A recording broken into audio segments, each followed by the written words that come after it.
Hey, it's Joe Barresi. I'm here today to show you guys the Alpha DI. It's actually probably called the Alpha DI. It's definitely called the Alpha DI because this will be the last DI you ever need. But you should buy two so you have a backup so when you go on the road. Anyway, let me show you why this is the Alpha DI. It was built by my friend John Tokarski of JT Amplification. And the thing about this DI, to me, it's a tube DI, obviously. But the cool thing about this DI is the flexibility that was built into it. So I personally own probably 18 or 20 direct boxes until this DI came about. And some DIs to me, they're like guitar pedals. They're like, you know, I change them out like when I change snare drums on songs, depending on stuff like that. You know, DI might be articulate. One DI might use a transformer and have better low end. One DI might have more top end or mid range. And this DI seems to be the one that does it all. And let me go through some of the features so I can really explain why it's so cool. I'm going to put on my old man specs. All right, so let me just run through the front panel for you guys. The obvious input and a through. So like most normal DIs, this is going to be a clean, unaffected signal that you would feed into your amplifier. And then there's a pad right here, so the pad is off and on. And we spent a lot of time, John and I, making sure that the pad was transparent. The biggest problem I have with most pads on microphones, most pads on gear, amplifiers, everything, is the pad affects the signal. Obviously it's lowering it. You can make up for that gain, but the reason it's lowering it is because you're pushing too much into it. So the pad itself is maybe about 5 or 6 dB. It's enough to take the edge off without messing with the guitar sound, the bass sound. And then you have your gain pot, which is incredibly versatile, and I'll explain it to you in a second too. There's a switch on the back, which I'll show you, that you can kind of overdrive the tube stage with this gain pot. And then the main feature of this DI is kind of like this built-in EQ, and there's 2 3-way switches, and this one takes care of the top and the mid-range. So up is a little bright boost, and it's not an incredible amount of top end. It's just enough to lift the curtain off and give you a little bit more clarity up there. And obviously everything depends on your bass, your pickups, your style of music you're playing, but the flat setting is in the middle.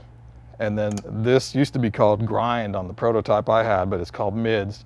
And what it does is it focuses your mid-range, and it makes the sound just cut through a track. So if you got some super dense guitars or drop tune stuff like that, that mid switch right there is imperative. The other side is more of the low end EQ, and there's a dark and a deep. Okay, so this switch here, this 3-way switch, takes care of the low end. So obviously it's a 3-way, so the middle's flat again. If you go down to deep, it's adding a bass boost, which isn't like a stupid amount of low end, but enough to fill it out, make it warm. And then if you go up to this dark setting, what's interesting about this is it not only boosts some low end, but it shaves off some of the top. And on my original prototype, we were trying to get this kind of a Motown sound for that setting. So it kind of adds low end and takes the top off and kind of shaves it down, makes it more like flats in a way. So between these 2 switches, you can get 9 different positions of EQ because it's so flexible. You can have the dark setting and add bright, which doesn't totally make sense since you're shaving top and adding top, but they're not the exact top. So sort of like how a Pultic EQ works when you can boost the low end and add and cut the low end at the same frequency and the curves interact, you get this interaction here. You can go to the deep setting and have the bright, or the mids, or run it flat. In the flat position, it sounds incredible. But the addition of these 2 switches here makes this an insanely usable EQ in a track. So I put bass on after I cut guitars, and for me to have the bass player play through this and mess around with these settings in a track, it makes it super flexible. Another reason why I think it's one of the last DIs we'll ever buy. I do want to mention something here. It's using 2 tubes. They're labeled V1 and V2, so this valve 1 setting, they're both 12AX7s right now, and that's what it ships with. But you could put an equivalent 12AX7 type tube in this first stage. So if you want a little less gain, you can put a 12AT7, and that immediately is going to take the input down. So if you're using a super active high output bass and you find that you don't want to use the pad, or you have the pad in and you need a little extra, you know, dip in there, or you just want the sound of that other tube.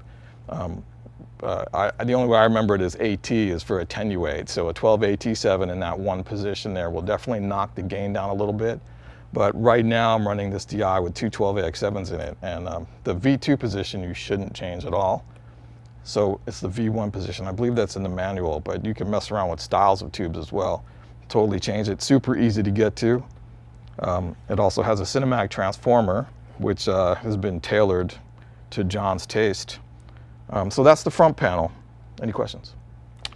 All right, so if we look at the back, there's also some exciting features back here for me as a recording engineer, besides the power, which makes it pedal board friendly, because you can just run, you know, your like your Voodoo Labs pedal powers and things like that. And actually the size of the unit is great for throwing on a pedal, as far as you know, putting in your pedal board.